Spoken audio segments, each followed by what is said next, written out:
हुआ है कि उत्तर भारत में राजपूतों का उदय होना शुरू हो गया।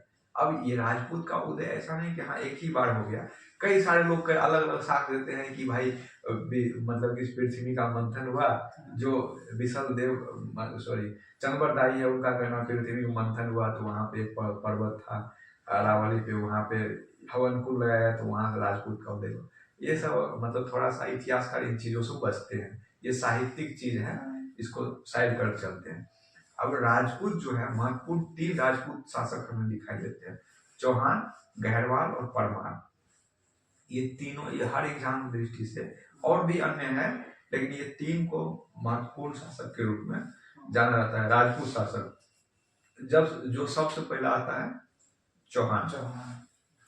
चौहान के उदय के बारे में कई सारे, जैसे किसी बिजोरिया का भी लेख है, उसमें चौहान के बारे में चर्चा परिचर्चा मिलता है कि इसका जो सबसे पहला शासक था, संस्थापक था, वासुदेव था।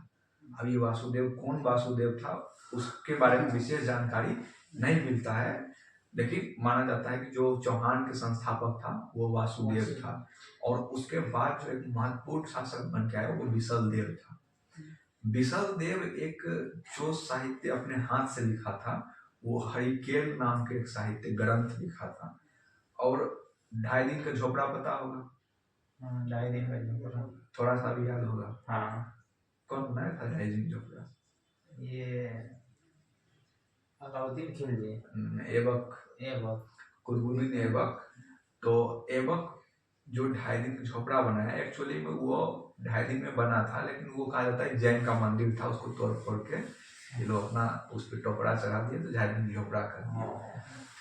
तो वहां पे कहा जाता है कि दीवार पे एक मतलब कि दीवार है जो 2.5 दिन झोपड़ा का आकृति, वहां पे एक दीवार है। और जो हरिकेल यानी कि जो विशल देव के द्वारा लिखा गया ग्रंथ है हरिकेल, उसका कुछ वर्णन सीधा वहां पे लिखा उकेरा गया है। क्वेश्चन पूछा हुआ है कि जो 2.5 दिन के झोपड़ा है उस पे जो कुछ लिखा हुआ है, कुछ चीज, वो कुछ चीज किसके द्वारा लिखा गया था?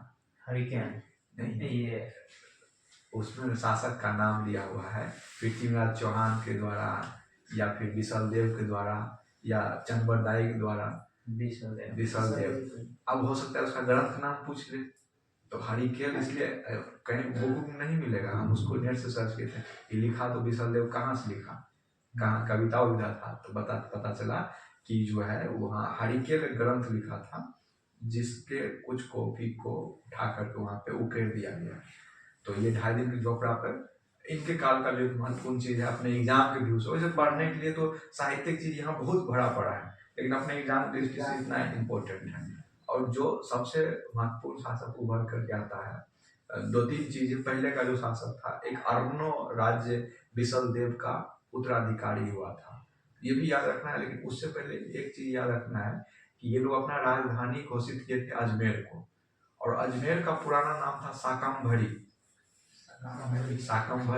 और जो अजमेर का नाम रखा था कल अजय देव नाम का एक वही राजपूत वंश के शासक थे, यानी कि प्रति क्या बोल रहे थे, चौहान वंश के।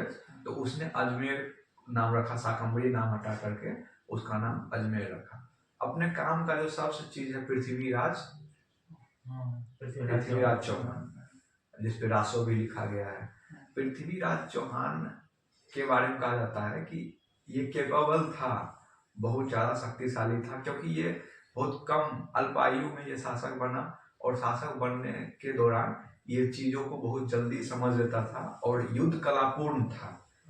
लेकिन आप जब युद्ध कलापूर्ण होता है तो हर आदमी के साथ साथ एक अवगुण भी चला जाता है।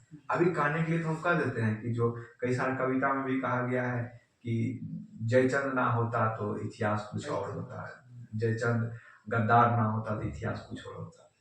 तो अब ये देखिए, जयचंद के बेटी का नाम क्या था? संयोगिता।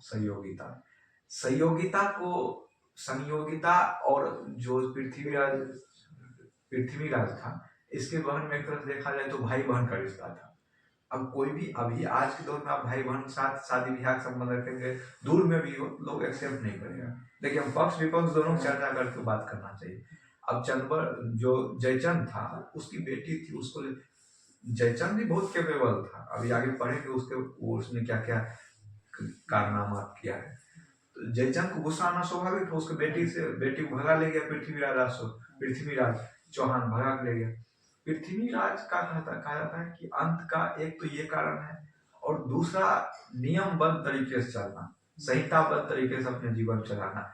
अब जैसे वो लोग जब भी बाहरी गौरी आक्रमण जब भी करता था, वो लोग नियम नहीं मारता था, सीधा हमला आक्रमण करता था। युद्ध जीतना उसका एक एम होता था, और यहाँ होता था कि नियमबद्ध तरीके से युद्ध जीतना है।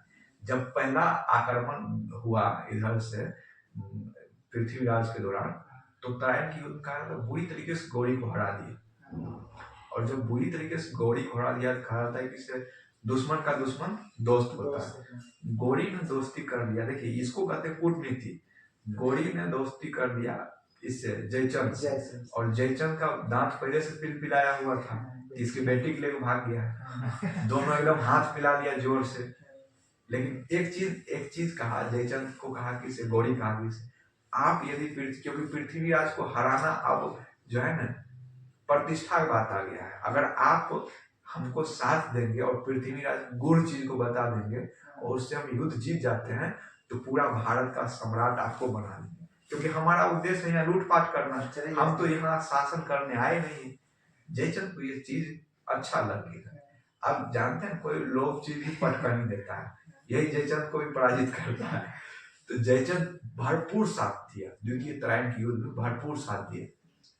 कुछ खुफिया जानकारी के माध्यम से पृथ्वीराज को ये जानकारी मिला कि आपके जो श्री ससुर जी हैं उनके साथ दे रहे हैं। तो कहा कि क्या हो गया, हम इतने शक्तिशाली हैं, कौन हमको पराजित कर सकता है? अरे वही है ना जिसको हम पराजित किए हैं अभी कुछ ही दिन पहले।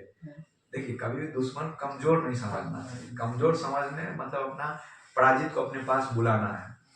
तो पृथ्वीराज उसमें डरा और बहुत प्रतिभा के साथ लड़ा। अब जब रासो पढ़ेंगे तो उसमें कहा था पृथ्वीराज को बंदी बनाया गया, आंख फोड़ दिया गया, और फिर पृथ्वीराज गौरी को मार दिया।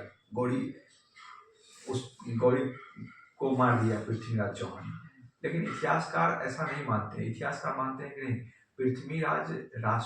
पृथ्वीराज चौहान के बाद जो है उसका शासन उसका पुत्र चलाया, और पुत्र के सिक्कों पर देखता है कि गौरी का नाम लिखा हुआ है। अब जाहिर सी बात है कि उसके अधीन है तभी तो उसके सिक्के पर नाम है।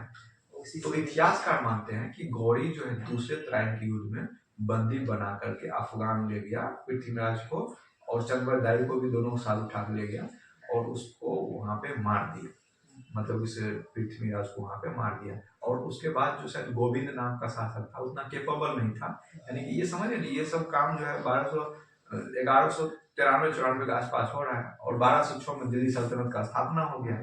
तो गौरी 2-4-5 साल के लिए गोविंद नाम का रहे होंगे, इसका नाम सिक्का भी चला है।